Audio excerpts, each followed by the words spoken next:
संजीव कुमार आणि हेमा मालिनी यांची अधुरी प्रेमकहाणी. नमस्कार मित्रांनो. बॉलिवूडच्या इतिहासात अनेक प्रेमकहाण्या गाजल्या. काही प्रेमकथांना सुखद शेवट मिळाला, तर काही कथा काळाच्या पडद्याआड कायमच्या अधुऱ्या राहिल्या. आज आपण अशाच एका प्रेमकहाणीबद्दल जाणून घेणार आहोत, जी जितकी सुंदर होती तितकीच वेदनादायी देखील होती. ही कहाणी आहे बॉलिवूडचे दिग्गज अभिनेते संजीव कुमार आणि ड्रीम गर्ल हेमा मालिनी यांच्या प्रेमाची.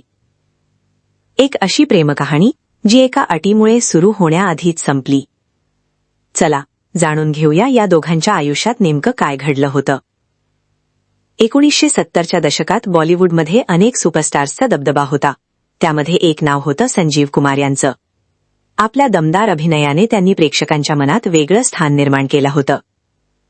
दुसरीकडे हेमा मालिनी यांचं सौंदर्य, अभिनय आणि व्यक्तिमत्व यामुळे त्या लाखो चाहत्यांच्या हृदयावर राज्य करत होत्या.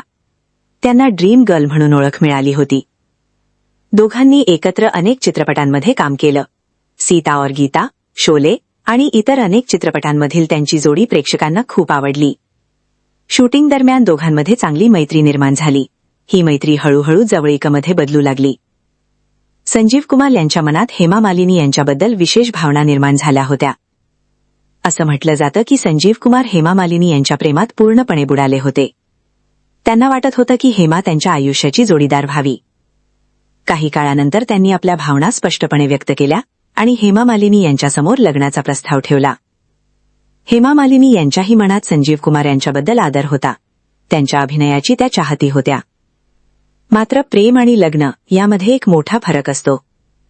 कारण लग्न म्हणजे केवळ दोन व्यक्तींचं नव्हे, तर दोन कुटुंबांचं मिलन असतं. आणि इथेच या नात्यातील सर्वात मोठा अडथळा समोर आला. संजीव कुमार हे अत्यंत पारंपरिक गुजराती कुटुंबातून आले होते. त्यांच्या कुटुंबाची विचारसरणी खूप वेगळी होती. घरातील महिलांनी नोकरी किंवा चित्रपट क्षेत्रात काम करणे त्यांना मान्य नव्हते. त्यामुळे जेव्हा लग्नाचा विषय पुढे आला तेव्हा संजीव कुमार यांनी एक अट ठेवली. ती अट होती, लग्नानंतर हेमा मालिनी यांनी चित्रपटसृष्टी सोडून द्यावी. त्यांनी अभिनय क्षेत्राला कायमचा निरोप द्यावा. घर सांभाळावं, कुटुंबाची जबाबदारी घ्यावी आणि एक सामान्य गृहिणी म्हणून आयुष्य जगावं. ही अट केवळ संजीव कुमार यांची नव्हती, तर त्यांच्या आईची देखील इच्छा होती. आता विचार करा, त्या काळात हेमा मालिनी बॉलिवूडच्या सर्वोच्च शिखरावर होत्या. त्यांच्या एका चित्रपटासाठी निर्माते रांगा लावत होते. प्रत्येक मोठा अभिनेता त्यांच्यासोबत काम करण्यासाठी उत्सुक होता. त्यांच्या करिअरचा सुवर्णकाळ सुरू होता. अशावेळी संपूर्ण करिअर सोडून घरात बसण्याचा निर्णय घेणं सोपं नव्हतं. हेमा मालिनी यांनी या अटीबद्दल गंभीरपणे विचार केला. मात्र त्यांना स्पष्टपणे जाणवत होतं की अभिनय हेच त्यांचं जीवन आहे. त्यांनी स्वतःच्या मेहनतीने, संघर्षाने आणि प्रतिभेने हे स्थान मिळवलं होतं. ते सर्व काही सोडून देणं त्यांना शक्य नव्हतं. त्यामुळे त्यांनी संजीव कुमार यांच्या अटीला नकार दिला. यामध्ये आणखी एक महत्वाची भूमिका होती त्यांच्या आई जया चक्रवर्ती यांची. हेमा मालिनी यांच्या आईला देखील हा विवाह मान्य नव्हता. संजीव कुमार यांच्या कुटुंबातील पारंपरिक विचारसरणी आणि हेमा यांचं स्वतंत्र व्यक्तिमत्व यामध्ये मोठी तफावत असल्याचं त्यांना वाटत होतं. त्यामुळे त्यांनीही या लग्नाला विरोध केला. एका बाजूला प्रेम होतं, दुसऱ्या बाजूला करिअर, स्वप्न आणि स्वतःची ओळख होती. शेवटी हेमा मालिनींनी आपल्या करिअरची निवड केली, तर संजीव कुमार आपल्या अटीवर ठाम राहिले. कोणीही माघार घ्यायला तयार नव्हतं. आणि इथेच या प्रेमकहाणीचा शेवट झाला. दोघांनी आपापले मार्ग वेगळे केले. मात्र या निर्णयाचा सर्वात मोठा परिणाम झाला तो संजीव कुमार यांच्या आयुष्यावर. असं सांगितलं जातं की हेमा मालिनी यांच्या नकारामुळे ते खूप दुःखी झाले होते. त्यांना या नात्याकडून खूप अपेक्षा होत्या. जेव्हा हे नातं तुटलं तेव्हा त्यांना मोठा मानसिक धक्का बसला. यानंतर त्यांच्या आयुष्यात अनेक अभिनेत्रींची नावं जोडली गेली. पण कोणतंही नातं लग्नापर्यंत पोहोचू शकलं नाही. हळूहळू त्यांनी लग्न न करण्याचा निर्णय घेतला. आयुष्यभर ते अविवाहित राहिले. दुसरीकडे हेमा मालिनी यांच्या आयुष्यात धर्मेंद्र आले. धर्मेंद्र आणि हेमा मालिनी यांचं प्रेमही अनेक अडचणींमधून गेलं. धर्मेंद्र आधीपासून विवाहित होते. त्यामुळे या नात्याला समाजाचा आणि कुटुंबाचा विरोध सहन करावा लागला. मात्र दोघांनी सर्व अडथळ्यांवर मात केली. शेवटी त्यांनी विवाह केला आणि एकत्र आयुष्य सुरू केलं. आजही धर्मेंद्र आणि हेमा मालिनी यांची जोडी बॉलिवूडमधील सर्वात चर्चित जोड्यांपैकी एक मानली जाते. पण दुसरीकडे संजीव कुमार यांचं आयुष्य एकाकीच राहिलं. त्यांनी आपल्या अभिनयातून अमरत्व मिळवलं. शोले, आंधी, कोशिश, अंगूर, त्रिशूल यांसारख्या चित्रपटांमधील त्यांचा अभिनय आजही लोक विसरू शकत नाहीत.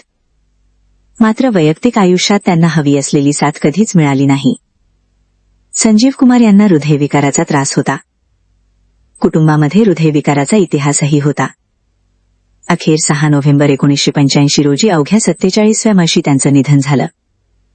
त्यांच्या निधनाने संपूर्ण चित्रपटसृष्टीला धक्का बसला. एक महान अभिनेता काळाच्या पडद्याआड गेला. आज अनेक दशकांनंतरही जेव्हा बॉलिवूडच्या अधुऱ्या प्रेमकथांचा विषय निघतो तेव्हा संजीव कुमार आणि हेमा मालिनी यांची कहाणी आवर्जून सांगितली जाते. कारण ही केवळ प्रेमकहाणी नव्हती. ही 2 वेगवेगळ्या विचारसरणींची कहाणी होती. एका बाजूला परंपरा होती, दुसऱ्या बाजूला स्वप्न होती.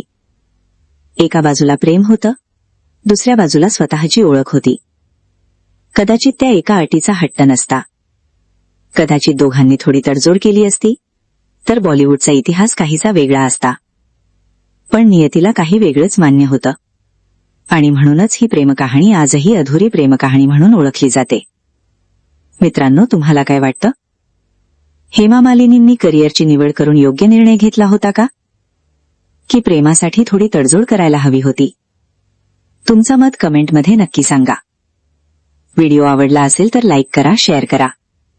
आणि अशाच मनोरंजक बॉलिवूड कथांसाठी चॅनलला सबस्क्राईब करायला विसरू नका.